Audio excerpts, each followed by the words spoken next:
What's up guys, welcome to Daily Refinement. In today's video, I'm going to address 5 different reasons why people cross-list on different platforms like eBay, Poshmark, and Mercari.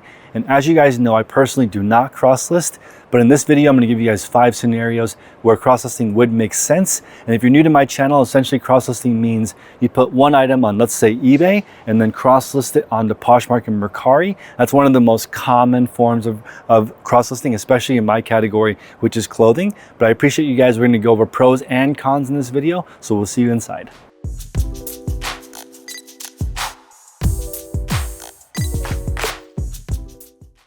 Okay guys, so the number one main reason why you would cross-list is to get more eyeballs on your item, more traffic. So the idea is, let's say you're on eBay and you get 100 views. If you cross-post to Mercari and Poshmark and those each get 100 views, now you have 300 views instead of 100 views, and that would be the main reason why people cross-list. Now, I'm not a proponent of people paying for cross-listing software, so I'm not going to mention the companies that charge for it, but this video is actually sponsored by a company called Flyp, which has free cross-listing software. We're going to get more into that company later, and what that will allow you to do is, if you have no money to buy additional items and you need the items that you have right now to sell to get capital, then it would make sense to get more traffic so that you can sell and buy more items to resell. So number one, and the reason why most people cross-list, is more eyeballs on the same item. Number 2, now I'm going to explain why more traffic and a faster sell-through would make sense. Because in most scenarios, I would say don't cross-list because you're investing time that you could be listing a second item into cross-listing. Now here is where cross-listing would make sense. If you cross-listed your item and it sold twice as fast, so let's say now instead of a year, you selling 5 items, now you sell 10 items because the items sold faster, then essentially you'd be making twice as much profit if you made the same per item. So even though there was a little bit of a cost to cross-list the item on a different platform, you would make up for that if you list more items, like you get that capital back sooner. So I'm going to give you guys the example. Let's say you list an item that's $10 and then you make $10 profit. Because you cross-list, the item sells in 1 month instead of 2 months.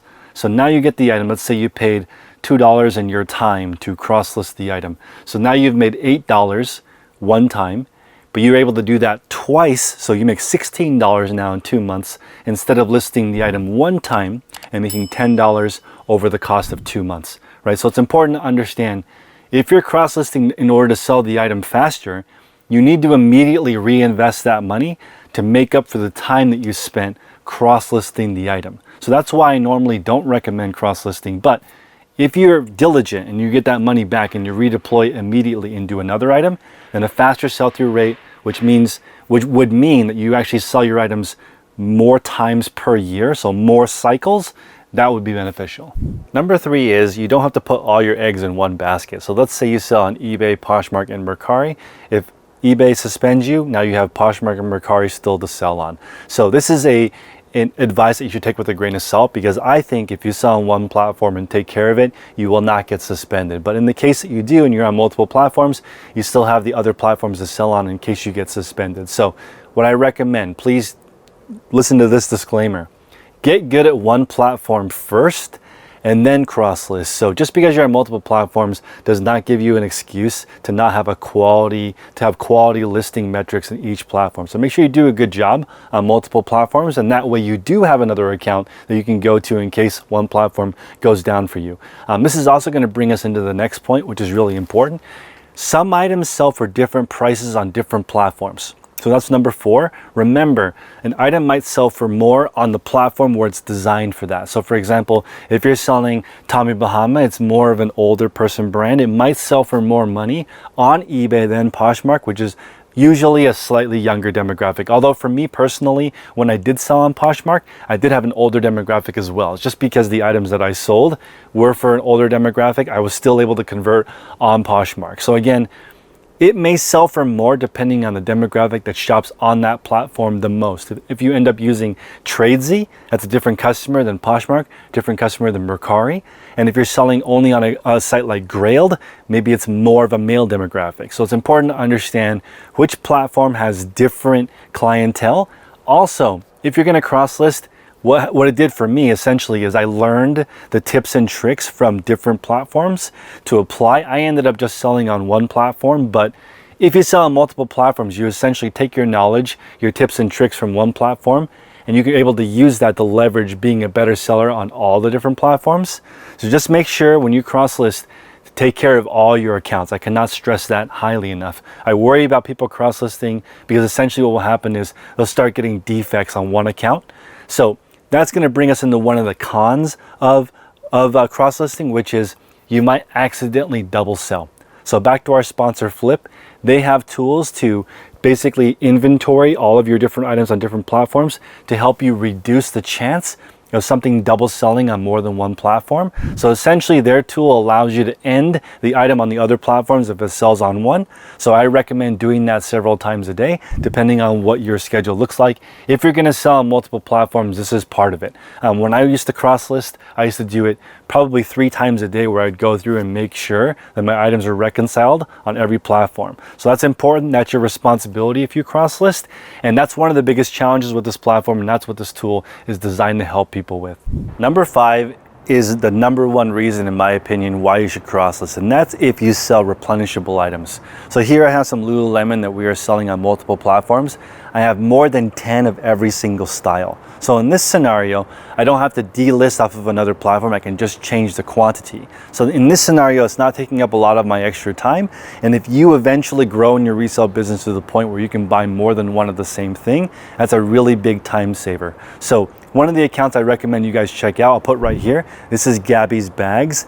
They actually cross list on 15 different platforms, but they have hundreds of the same style of every single type of item that they sell. So there's not a lot of time spending ending items because they only have a quantity of one. So let's say you have the same shirt on 3 different platforms.